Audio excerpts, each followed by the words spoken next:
Assalamualaikum warahmatullahi wabarakatuh. Perkenalkan, kami dari kelompok 1 akan menjelaskan mengenai sejarah dan perkembangan akuntansi dengan sumber Accounting Theory dari Ahmed Riyahi Al-Kauli.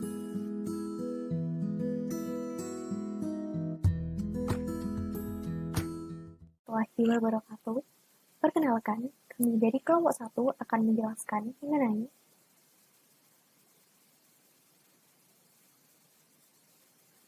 sejarah dan perkembangan akuntansi dengan sumber Accounting Theory dari Ahmed Riyahi Al-Kauli. Nama kelompok 1 yaitu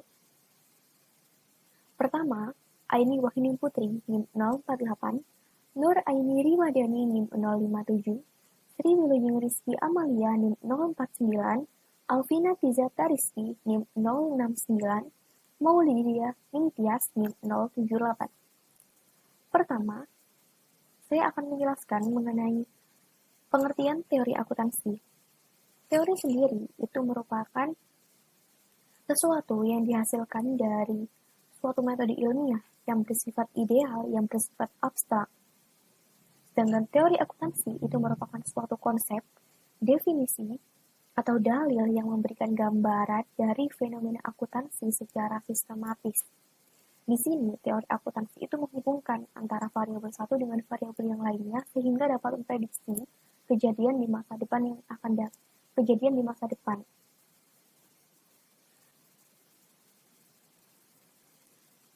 Baik, selanjutnya saya akan menjelaskan mengenai taksonomi akuntansi.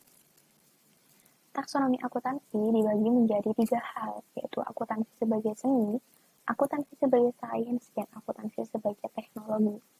Akuntansi sebagai seni sendiri, akuntansi itu merupakan sebuah bidang yang memerlukan keahlian, keterampilan, kerajinan dalam praktik penerapannya. Di mana penerapan akuntansi itu digunakan untuk mewujudkan suatu bahan pertimbangan yang didasarkan dari nilai moral, nilai sosial, nilai ekonomi, kemudian juga didasarkan dari pengalaman dan pengetahuan si akuntan tersebut. Jadi semakin tinggi jam terbang seseorang atau seorang akuntan, maka akan semakin andal dia dalam membuat suatu pertimbangan. Kemudian yang selanjutnya adalah akuntansi sebagai sains. Akuntansi sebagai sains. Sains sendiri itu merupakan sebuah kajian ilmu yang didasarkan pada sesuatu yang benar adanya, sesuai dengan fakta dan bebas nilai. Sehingga akuntansi sebagai sains diharapkan menjadi sebuah akuntansi yang didasarkan pada fakta yang ada. Akuntansi sebagai sains ini tidak ada bahan pertimbangan, yang ada adalah kesimpulan yang didasarkan dari metode ilmiah. Beda dengan akuntansi sebagai seni, karena akuntansi sebagai seni itu memerlukan suatu bahan pertimbangan yang didasarkan dari pengalaman dan pengetahuan dari si akuntan tersebut. Tapi juga akuntansi sebagai sains itu didasarkan dari metode ilmiah yang digunakan. Selanjutnya adalah akuntansi sebagai teknologi. Akuntansi sebagai teknologi itu merupakan sebuah bidang atau seperangkat pengetahuan yang digunakan untuk menentukan cara terbaik dalam menyelesaikan masalah-masalah dalam akuntansi di kemudian hari. Jadi di sini itu teknologi itu digunakan untuk perekayasaan ulang dari laporan keuangan sehingga nantinya itu diharapkan akan bisa digunakan untuk decision making atau pengambilan keputusan yang lebih relevan di kemudian hari dengan cara terbaik yang dilakukan.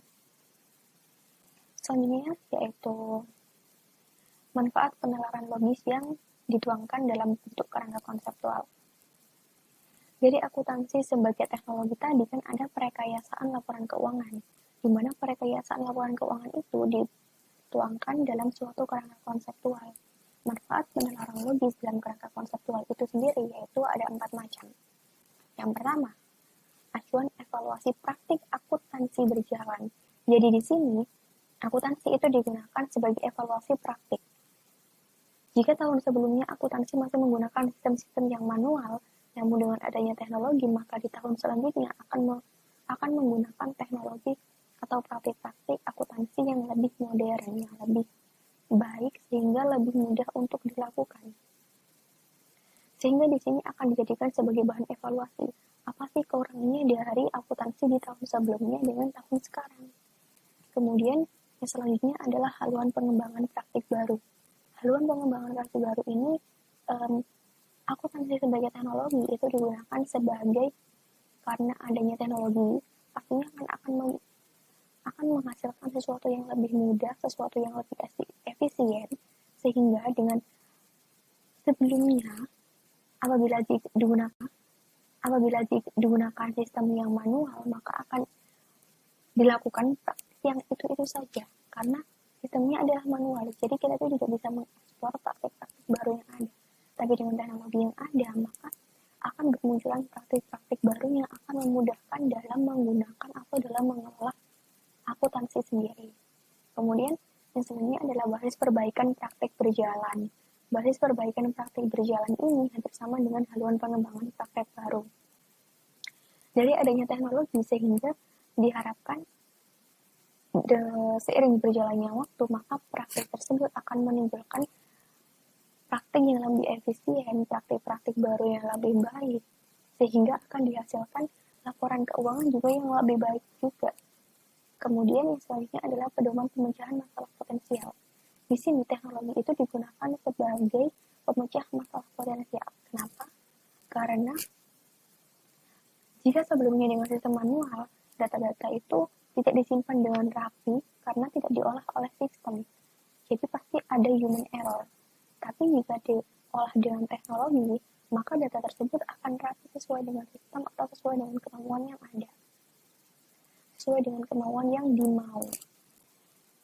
Dari data-data tersebut, karena semuanya tersusun dengan rapi, sehingga untuk pemecahan masalah itu juga menimbulkan suatu potensial. Artinya adalah pemecahan masalah yang lebih baik, lebih mudah, dan lebih cepat. Selanjutnya adalah sasaran teori akuntansi dibagi menjadi dua hal, yaitu positif dan normatif. Positif di sini itu adalah merupakan suatu pernyataan atau suatu penalaran yang seperti apa adanya. Jadi sesuai dengan fakta yang ada. Jadi sasarannya kalau positif itu fakta.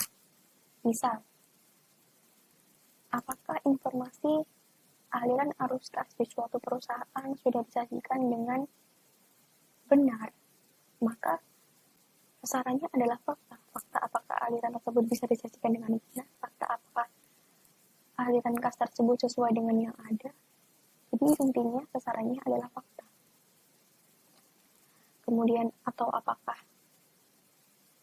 sistem yang digunakan oleh perusahaan itu apakah dengan metode LIFO atau dengan metode FIFO. Kemudian untuk normatif itu adalah sebuah penalaran atau pernyataan yang dihasilkan dari sesuai dengan tujuan yang diharapkan.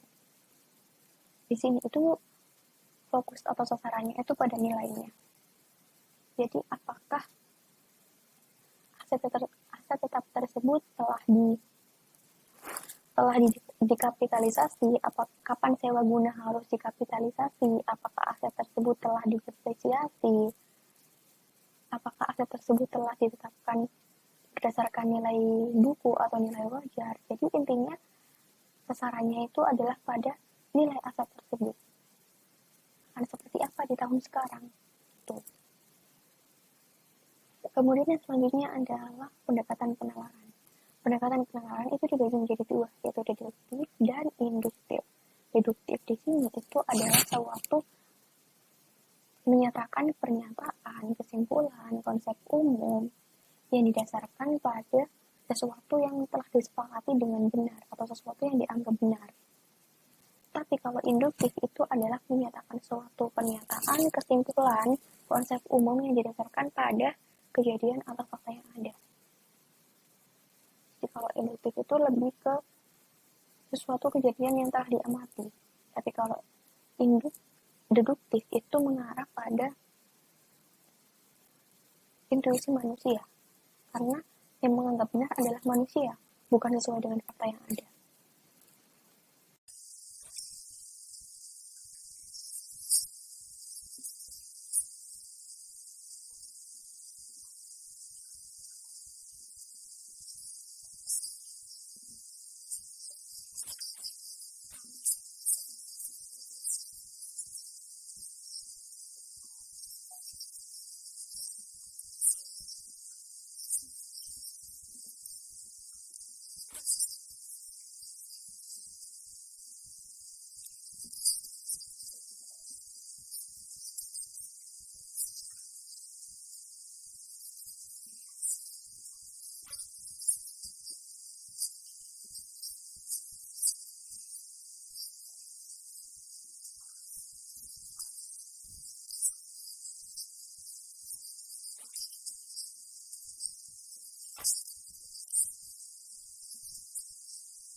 Baik, untuk penjelasan yang selanjutnya, saya akan menjelaskan tentang materi perkembangan prinsip dari akuntansi.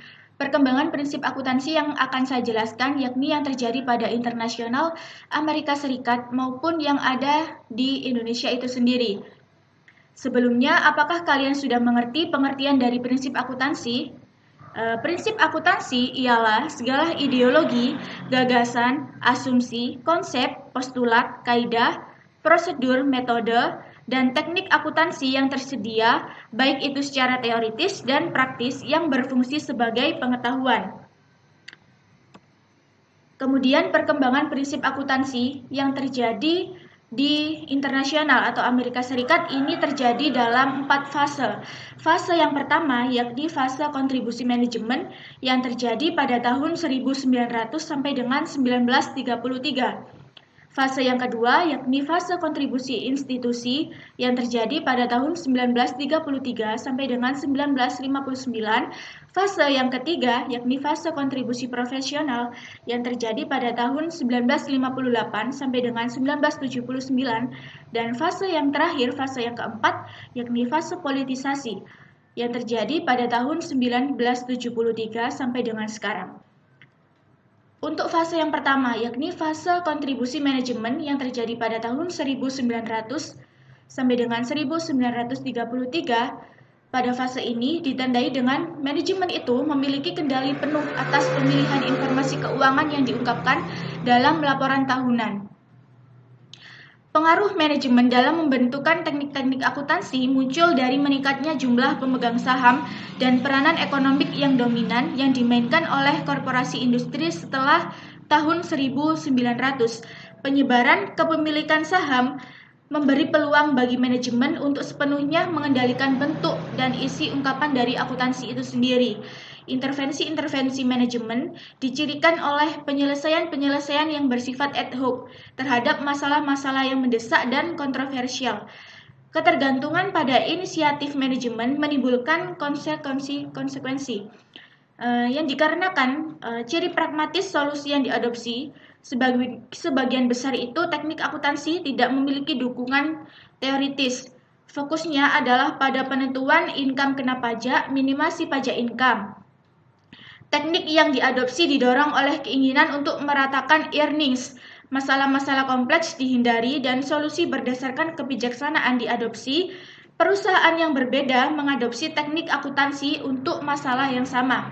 Adapun juga peristiwa penting terjadi pada fase kontribusi manajemen ini, yakni yang pertama terjadi pada tahun 1900, yaitu The New York Exchange, yang mensyaratkan semua korporasi yang mencatatkan saham untuk mempublikasikan laporan keuangan tahunan.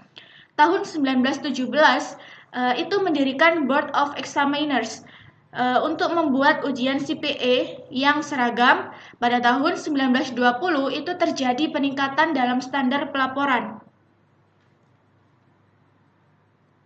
Kemudian untuk fase yang kedua yaitu fase kontribusi institusi yang terjadi pada tahun 1933 sampai dengan 1959. Fase ini ditandai dengan penciptaan atau peningkatan peran institusi dalam pengembangan teknik akuntansi. Pembentukan Komisi Sekuritas dan Bursa untuk mengatur Undang-Undang Investasi Federal, yang termasuk di dalamnya adalah pembentukan Sekuritas dan Exchange Commission atau SEC. Munculnya prinsip akuntansi, kemudian perusahaan itu diizinkan untuk memilih metode akuntansi yang mereka harus wajib atau membuat pengungkapannya. Kemudian Komite Prosedur Akuntansi atau CAP mulai menerbitkan Buletin Penelitian Akuntansi atau ARB pada tahun 1938.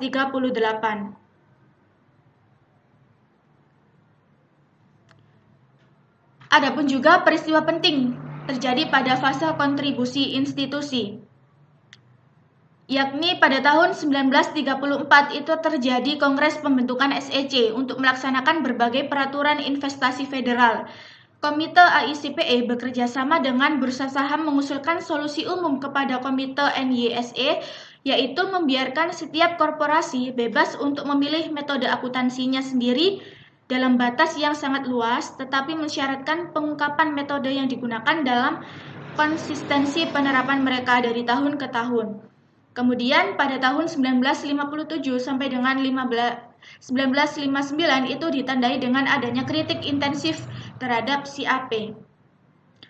Hal tersebut terjadi karena berbagai alasan, termasuk terjadi kegagalan untuk mendengarkan eksekutif keuangan dan praktisi akuntansi, kegagalan untuk bekerja pada isu-isu yang tidak populer, kegagalan untuk mengembangkan pernyataan yang komprehensif tentang prinsip-prinsip yang mendasar. Kemudian yang keempat yaitu fase politisasi yang terjadi pada tahun 1973 sampai dengan sekarang. Pada fase politisasi ini ditandai dengan adanya pengembangan kerangka teoritis, munculnya berbagai kelompok kepentingan. Kemudian yang ketiga, laporan Melchaf itu dirilis, menuduh bahwa firma akuntansi 8 besar Amerika Serikat memonopoli audit perusahaan besar dan mengontrol proses penetapan standar, membuat rekomendasi yang bertujuan untuk meningkatkan akuntabilitas perusahaan. Penjelasan yang kedua yakni perkembangan prinsip akuntansi yang terjadi di Indonesia.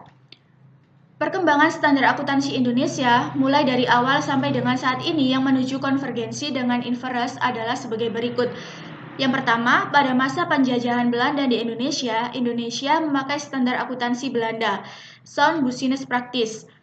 Ditandai dengan adanya sebuah instruksi Gubernur Jenderal FOC pada tahun 1642 yang mengharuskan dilakukan pengurusan pembukuan atas penerimaan uang, pinjaman-pinjaman, dan jumlah uang yang diperlukan untuk pengeluaran atau eksploitasi garnisun-garnisun dan galangan kapal yang ada di Batavia dan Surabaya. Setelah VOC bubar pada tahun 1799, kekuasaannya diambil alih oleh Kerajaan Belanda. Zaman penjajahan Belanda dimulai tahun 1800 sampai dengan 1942 yang catatan pembukuannya menekankan pada mekanisme debit dan kredit yang antara lain dijumpai pada pembukuan Ambient Societet bergerak dalam usaha peredaran morfin di Batavia. Pada abad ke-19 banyak perusahaan Belanda yang didirikan atau membuka cabang di Indonesia. Catatan pembukuannya merupakan modifikasi sistem Venesia dan Italia dan tidak dijumpai adanya kondisi di mana sangat menekankan pada praktik-praktik dagang yang semata-mata untuk kepentingan perusahaan Belanda. Kemudian pada tahun 1955, Indonesia belum mempunyai undang-undang resmi atau peraturan tentang standar keuangan. Tahun 1974, Indonesia mengikuti standar akuntansi Amerika yang dibuat oleh IAI yang disebut dengan Prinsip Akuntansi Indonesia PAI. Tahun 1984, PAI ditetapkan menjadi standar akuntansi Indonesia. Akhir tahun 1984, PAI mengikuti standar yang bersumber dari IASC, International Accounting Standard Committee. Kemudian sejak tahun 1994, PAI sudah komited mengikuti IASC atau IFRS, dan pada tahun 2008 standar akuntansi atau SAK mengacu kepada IFRS. Kemudian pada tahun 2012 IFRS itu mulai diresmikan dan diterapkan sampai dengan sekarang. Demikian penjelasan dari perkembangan prinsip akuntansi yang terjadi di internasional maupun di Indonesia. Saya Maulidia Ningtyas, NIM 078. Pada materi kali ini, saya akan menjelaskan akuntansi dan kapitalisme. Kapitalisme akan membentuk dan melegitimasi lingkungan sekitar. Akuntansi sebagai bagian dari ideologi kapitalis merupakan alat untuk melegitimasi keadaan, struktur sosial ekonomi, dan politik kapitalis. Seperti yang telah dijelaskan oleh Pelkawi pada tampilan ini. Ideologi akuntansi dapat memengaruhi jiwa dan alur pikir dari akuntansi. Menurut Pelkawi, akuntansi dapat dianggap sebagai suatu ideologi, karena akuntansi telah dinilai menopang atau sebagai subsistem dari ideologi kapitalisme yang mengutamakan kepentingan pemilik modal. Sedangkan menurut Sombart ada dua karakteristik utama dari kapitalisme. Yang pertama, maksimalisasi laba dan tindakan ekonomi yang rasional. Semangat liberalisme, kapitalisme, dan maksimasi keuntungan merupakan bagian dari budaya manifestasi dan nilai-nilai budaya yang melekat pada kapitalisme yang berkembang di negara-negara barat. Pada tempat yang sama, double entry bookkeeping dikembangkan sebagai suatu teknologi yang menjadi bagian dari kapitalisme itu sendiri. Lebih lanjutnya, Sombart memberikan dua alasan utama mengapa double entry bookkeeping dapat menjadi sesuatu yang berkontribusi besar bagi pengembangan perusahaan yang kapitalistik. Yang pertama, double entry bookkeeping memungkinkan pemisahan antara pemilik dan kesatuan usaha. Maka akuntansi akan menjadi fasilitas yang mempermudah pertanggungjawaban kepada pemilik. Yang kedua, dalam kesatuan bisnis, dari perkiraan modal investasi ke laporan laba rugi yang menunjukkan terjadinya transaksi sehingga dapat diperoleh nilai laba atau rugi. Kemudian kembali pada perkiraan modal lagi. Menjelaskan kaitan antara akuntansi dan kapitalisme disebut sebagai tesis Sombart atau argumen Sombart. Dalam tesis ini, transformasi aset menjadi nilai abstrak dan ekspresi hasil aktivitas usaha. Akuntansi sistematik dalam bentuk pembukuan berpasangan memungkinkan pengusaha kapitalistik untuk merencanakan, mengatur, dan mengukur dampak aktivitasnya. Yang kedua, untuk pemisahan pemilik dan usaha itu sendiri, memungkinkan adanya pertumbuhan korporasi.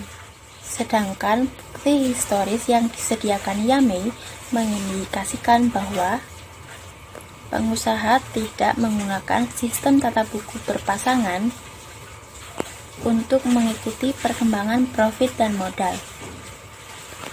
tetapi hanya sekedar sebagai catatan akuntansi, seperti yang telah dinyatakan oleh Yamei dalam tampilan presentasi ini. Yamei juga menyatakan bahwa sistem buku berpasangan tidak diperlukan untuk menentukan profit dan modal. Kemudian, pembukuan berpasangan hanya berguna untuk masalah-masalah rutin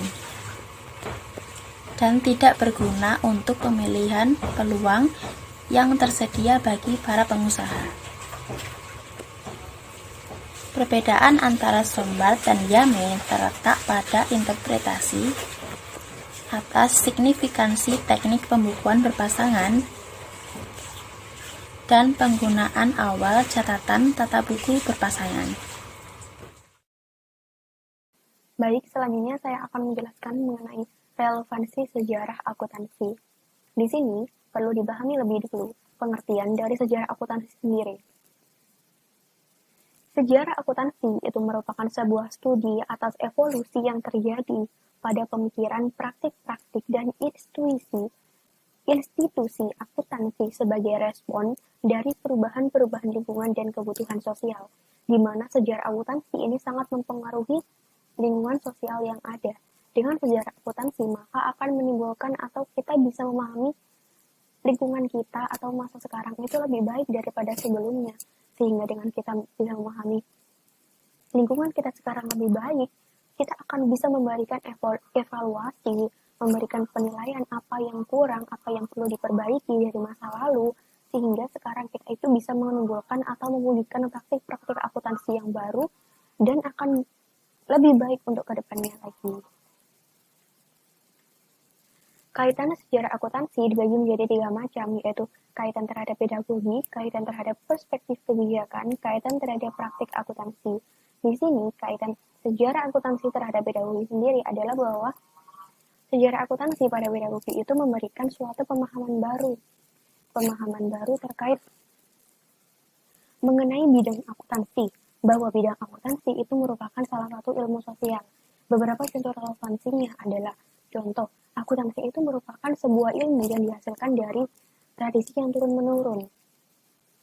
Di sini, karena akuntansi merupakan sebuah ilmu yang merupakan warisan intelektual dari nenek moyang kita, sehingga diharapkan para intelektual muda itu akan lebih bisa menghargai, bisa menjaga warisan intelektual itu sendiri. Kemudian, sejarah akuntansi itu juga mengajarkan atau juga mentransfer keilmuan, juga mentransfer keunggulan pemikiran teknologi di zaman dahulu. Sehingga dari transfer teknologi tersebut, kita itu bisa memahami literatur yang bisa memetik sejarah akuntansi yang dulu itu bagaimana. Sehingga kita bisa di sini itu memperbandingkan praktek akuntansi serta bagaimana metode yang dijalankan pada masa lalu. Di sini, pedagogi itu menimbulkan sebuah studi positif.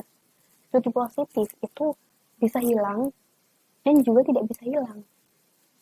Studi positif itu tidak akan bisa hilang, atau studi positif akuntansi, sejarah akuntansi tidak akan bisa hilang jika dilakukan oleh atau orang-orang yang bergabung di dalamnya adalah orang-orang yang berpengalaman serta memahami lebih baik, memiliki pemahaman yang baik terhadap sejarah akuntansi. Kemudian di sini, untuk melakukan suatu hal, pasti kita harus menganalisis terlebih dahulu, menginterpretasi lebih dahulu sejarah akuntansinya bagaimana. Dengan adanya landasan tersebut, maka hal tersebut akan bisa menghasilkan hal yang lebih baik karena kita sudah menganalisis serta menginterpretasi dari kesalahan di masa lalu, sehingga segala hal yang kita putuskan itu lebih mendasar. Kemudian yang kedua adalah perspektif kebijakan. Dari perspektif kebijakan di sini, sejarah akuntansi itu mampu memberikan pemahaman yang lebih baik terhadap masalah-masalah akuntansi yang ada, sehingga nantinya diharapkan dapat menimbulkan atau dapat membentuk suatu formulasi kebijakan-kebijakan baru. Kebijakan-kebijakan baru di sini itu diharapkan bisa untuk menyelesaikan masalah-masalah akuntansi yang lebih baru dengan adanya teknologi yang ada sekarang, sehingga sejarah akuntansi bisa dijadikan sebagai evaluasi di sini atau perbandingan dari masa lalu terhadap masa kini. Gimana sih perbandingannya sehingga nantinya itu masalah di masa lalu akan bisa lebih mudah ditanggulangi di masalah apabila muncul di kemudian hari atau apabila muncul di masa sekarang. Karena kita sudah bisa mengevaluasi serta sudah bisa melakukan pembaruan dari masalah tersebut. Kemudian yang selanjutnya adalah praktek akuntansi. Di sini sejarah akuntansi itu memberikan pemahaman yang lebih baik bagaimana praktik-praktik akuntansi, mengevaluasi praktik-praktik akuntansi di masa lalu, apa metode yang digunakan, kemudian apa kekurangan yang praktik di masa lalu, sehingga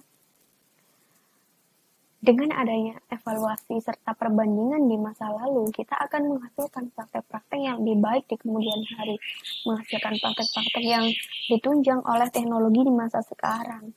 Jadi, sejarah akuntansi di sini itu juga merupakan sebuah perbandingan, dapat dijadikan sebagai metode perbandingan serta metode evaluasi untuk ke arah yang lebih baik. Selanjutnya saya akan menjelaskan tentang isu-isu akuntansi internasional.